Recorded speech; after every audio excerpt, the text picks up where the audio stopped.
Too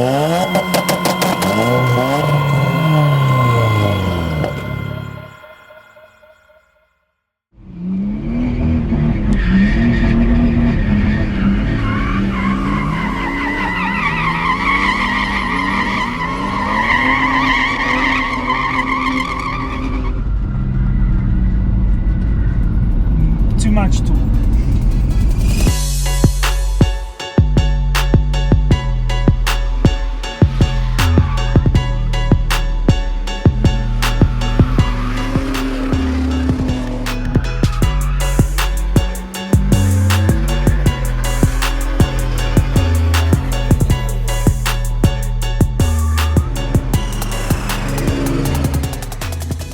I'm Gary Martins and ex-BMW Master Technician, and now I own my own business, Grease Monkey Motor Garage, and big fan of BMWs.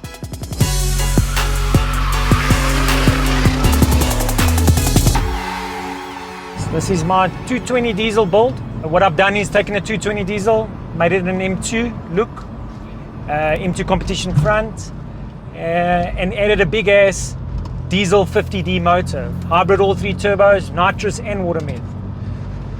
Basically, you're looking at a diesel burner that has got 435 kilowatts on the flow and 1,070 Newton meters.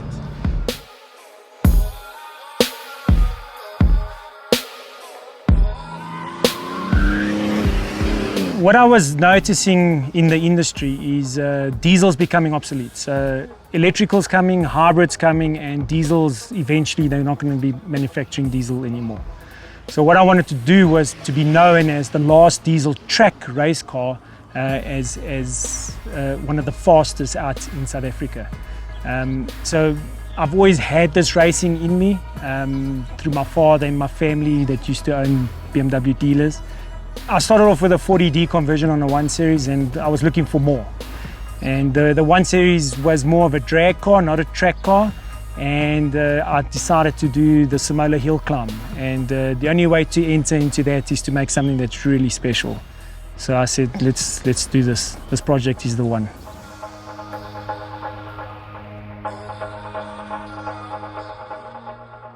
You know, with the experience that I got from the 1 Series and over time, I've done quite a good research on actually some of the engine mountings that we import from overseas.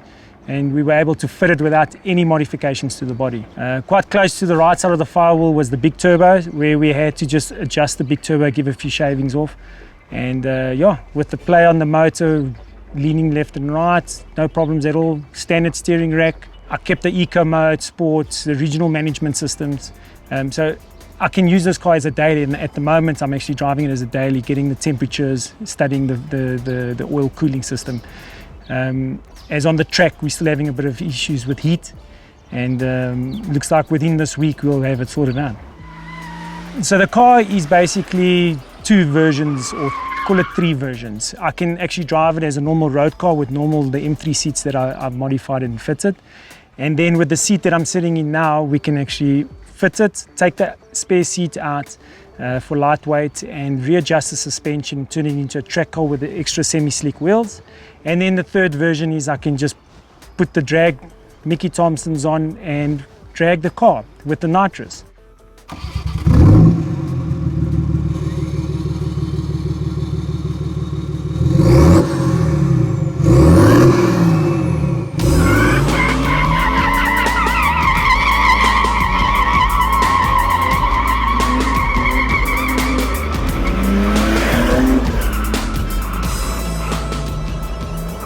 I've got 3 tuning methods for the nitrous, so I can use one for hill climb, one for track racing, one for drag racing. So it's fully progressively controlled. So I wanted an all-rounder vehicle and something that was reliable and fast. So a lot of prep and a lot of thought went into this project. So because it was a 220 diesel, the rear fenders were definitely too small to fit the bigger wheels. So we did widen the rear arches. The rear bumper is an M2 bumper that we fitted, and then the front fenders are M2, front bumper is the M2 competition. Bonnet was customly built with carbon fiber, and the rear boot lid is fully carbon fiber with a boot spoiler to lighten the vehicle as well. Then we decided to spray it the Meth Daytona Grey, something that I prefer than wrapping the vehicle. With the braking system, we upgraded it to the M5 in the front, the F10 M5 brakes, with the Vari discs and pads in the front. The rear calipers are M4. We've added the 330 diesel gearbox, which I have adjusted the torque converter a little bit to handle the torque, and there is a software that's been done on the gearbox. The prop shaft is original 330D, which we had to shorten, and the diff is a 330D diff, which I've LSD'd the diff. The drive shaft is M135, so we're hoping the drive shafts can handle the power, but for now everything seems to be working in par.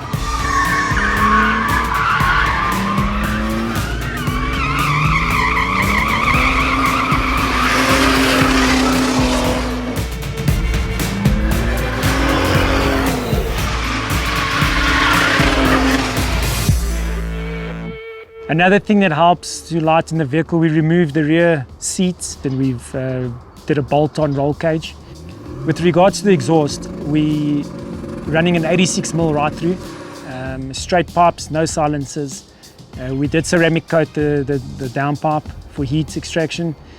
We've also did the acropovic tail tips. So with the 3 turbos, it generates a lot of heat. We run 3.2 bar boost, so your normal diesels, they do run higher boost than petrol vehicles, and we're able to push it even higher on a diesel vehicle. So to compensate for the extra boost and the nitrous, I had a specialized cylinder head gasket designed, and we brought the compression ratio from 16 down to 15, which helps with all that volume of air and water, meth and nitrous coming in, so we don't damage the motor.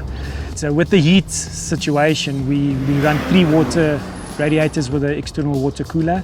We eliminated the charge cooling completely and ran an external air-to-air cooler, a nice big one, to really help with all that temps. We had to relocate a few of the turbo actuators because they were heating up and putting the car into limp mode. And we're finally getting to a point now we can run maybe 3 or 4 laps on a racetrack without any heat issues at high boost. Obviously, the longer we can turn the boost down and then successfully run even more laps. So for now, the car is built for the Samola Hill climb. That's our main focus for this year. It was cancelled last year, and I do have 4 sponsors on the vehicle. And we're hoping to make an impression. I'm not expecting any major things there, but the car does have over 1,000 newtons. So I think going up the hill, I think we're going to do quite well.